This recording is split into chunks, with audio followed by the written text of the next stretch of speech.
মালদার গাজলে আবারও গরু পাচার রুখে দিল হিন্দু সুরক্ষা সমিতি সদস্যরা। গোপন সূত্রে খবর পেয়ে গতকাল সকালে গাজলের আলমপুর এলাকায় গরু বোঝাই গাড়ি আটক করেন তারা।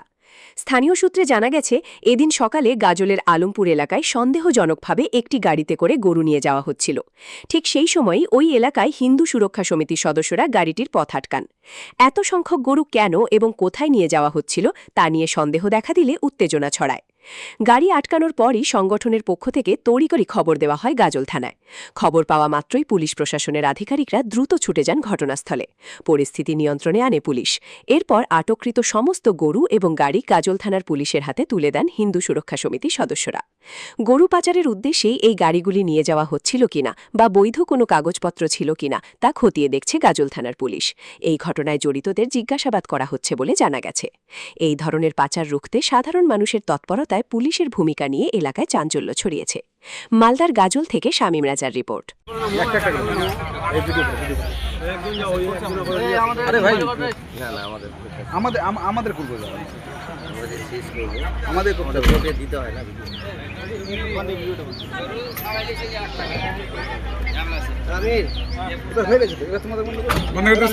বন্ধ করে দাও।